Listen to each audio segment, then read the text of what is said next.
Mike Almeida. I'm the biggest Fess Parker-Daniel Boone fan there is in the whole world. Daniel Boone was a man, yes, a big man. He was brave, he was fearless, and as tough as a mighty oak tree.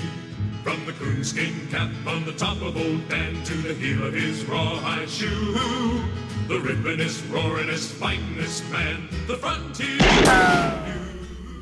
Daniel Boone was a man, just a big man, and don't you forget it. In the fall of 1964, my brother kept telling me, there's gonna be a show on just for you that you're gonna go crazy about. And I kept asking him, well, what is it? What is it? And he was like that, he wouldn't give in. He says, you're just gonna have to wait. So one Thursday night at 7:30, the Daniel Boone Show came out with my all-time star and hero, Fess Parker. I was 8 years old in 1964, and that night I couldn't sleep at all. The next day I went to school, I was in the 3rd grade, and everybody was talking about it.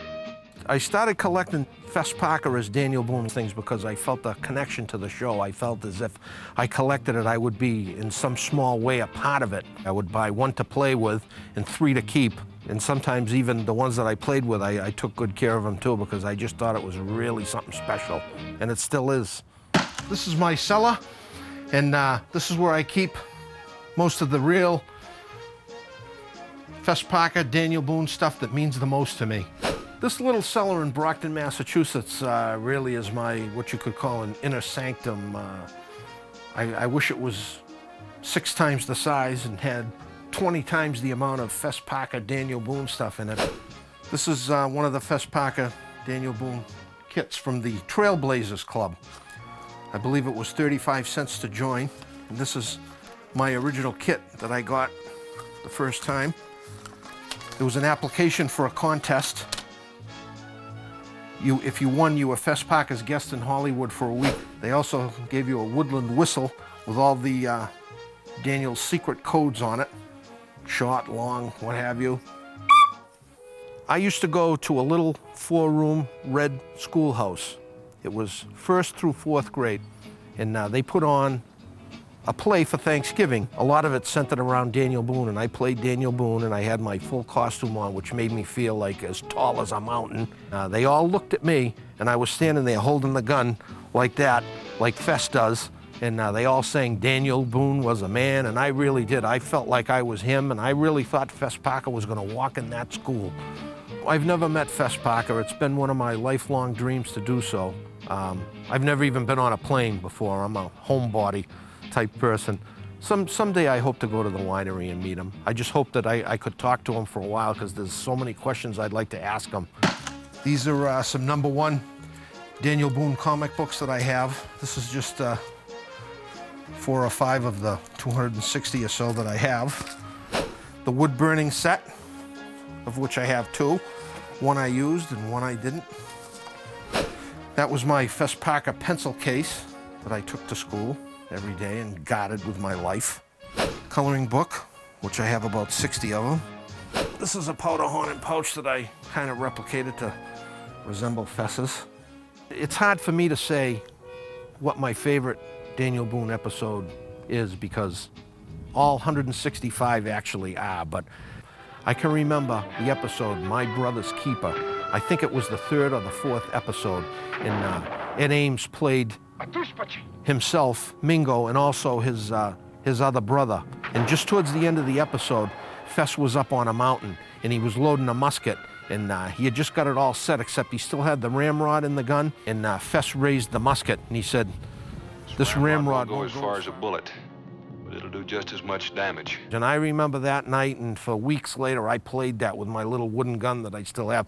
I even put tissues down there so that the ramrod would stick out longer, and that's what we played. This is my Fort Boone play set that I kept mint all these years. And here's also a pair of Fess Parker leggings. I had many pairs of these. This one I kept in the bag. Daniel Boone puzzle. I used to collect these. Christmas 1964, I had one. Where is it? That's correct. Had facsimile of Ticklicker, the shot bag, and the powder horn. Oh, I probably have 30 or 40 coonskin hats right now. When I was a kid, I tried to tan them myself, but it didn't work out. I used to stretch them out on a board like I read about in a Daniel Boone book, and I had them tacked there, but they would always get hot. I used to rub olive oil and Vaseline on them, and one time a cat grabbed one, and I had to go chasing the cat to get it back. All the different raccoon hats. This is my original one from the store that I bought 1964 for $1.48. Of course, it's missing a hunk of the tail right now, but what are you gonna do? It is old. When the show went off the air in August of 1970, a very emotional time, there's a local channel in New Bedford, Massachusetts that picked up the reruns.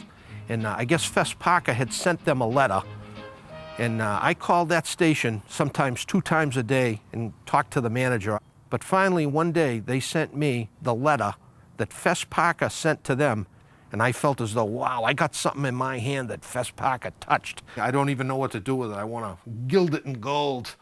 I lived those episodes. Even when I used to go hunting, for real, I would be singing the song, you know, as they were, like when Fess and Ed Ames would be walking in the woods and you'd have the background music. I'd be humming that background music going through the woods, you know? There were definitely life lessons to be learned from the Daniel Boone show. Like that, what would Fess do? What would Fess do in this situation? I don't know how to put it. The richness of your life, something that you can share in time.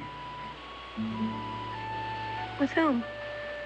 With your wife, if you're lucky. With your son, if you're even lucky. I think that Fess Parker is one of the most outstanding, good, down-to-earth, real-life people in this whole wide world. I think that he is absolute tops. I wish that he would run for president. He should be right up there on Mount Rushmore with everybody else. When I got the news that Liberation was going to reissue the DVDs and restore and remaster all the shows, I couldn't have been happier, especially the way they turned out. Thank God. Thank God for Liberation Entertainment, that's all I can say. I was down here showing off my Fess Parker collection and the phone is ringing. My wife says, I think this is a call that you really want to take. And boy, am I glad that I did. Boy, am I glad that I did.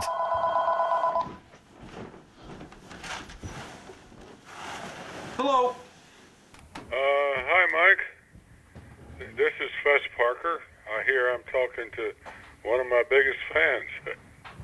You certainly are, Fess. I can't believe that it's you and that I'm talking to you after all these years. I can't believe it. Well, you know, it's a pleasure, Mike, and you know, it's interesting. After all this time, we're talking about merchandise, and I understand that you have just about every Daniel Boone collectible there is, and I just wondered how you got started collecting. And I've been collecting my whole life because I love the show and everything, and I just thought that it deserved a special place, which it certainly does, and that's here at my house. well, that is such a compliment to everybody that was connected with that show. I know you've enjoyed the show, obviously, but what's your favorite episode of all of those 165 hours? Well, I really can't say because they really all are, but I played most of those back in the day, back in the backyard and in the woods, and the one that I played, I think the most though, was the choosing, where when you went to blaze the tree for Jemima when you were surveying the land that she was going to have in Shanoa Valley, and you hit yourself in the leg with the axe. I played that many times. You could tell there was something there on my leg where I pounded an axe into that my father rounded off on the grinder. Oh, my God. And I played that many, many times. Oh, well, that's very interesting, Mike. And do you ever get out this way? I've only been about 270 miles one way in my whole life. I've never been on a plane or a train or anything. Well, But I'm going to go. well, I hope you will. You know, I grew up in Texas, and I was a grown boy before I ever saw the Gulf of Mexico. Wow. I understand how you can be very happy and occupied in your hometown or home region.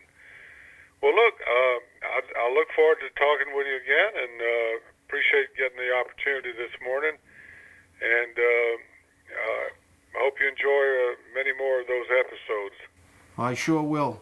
Thank you so much for calling me. You don't know what it means to me, really. I don't think anybody does. Well, Mike, you're very kind, and I'm glad that we both enjoyed this material. Yep. Thank you very much, and God bless you and your family. Thank you, Mike. Same to you. Thank you. Bye. Bye. My life has come full circle now, as far as the Daniel Boone stuff is concerned. I can't believe, I still can't even believe that he called to talk to me. And thank you, Fess. I will never, ever forget it my whole life. My Daniel Boone collection is so special to me and my family and my close friends that I really, really wanted to share it with someone. But I really never thought in my wildest dreams that I would ever have the chance to do so until Liberation contacted me. They gave me the chance to fulfill a lifelong dream. I wanted to share my collection with everybody. And then to have Fess Parker call me, that was just, it was so emotional. I'm so happy that I didn't start crying on the phone when he talked to me. And I just never ever thought that I would get the chance to talk to him, my all-time idol and absolute hero and mentor, Fess Parker. It's been the greatest day of my life. Today has been, yes, it certainly has. Thank you very much.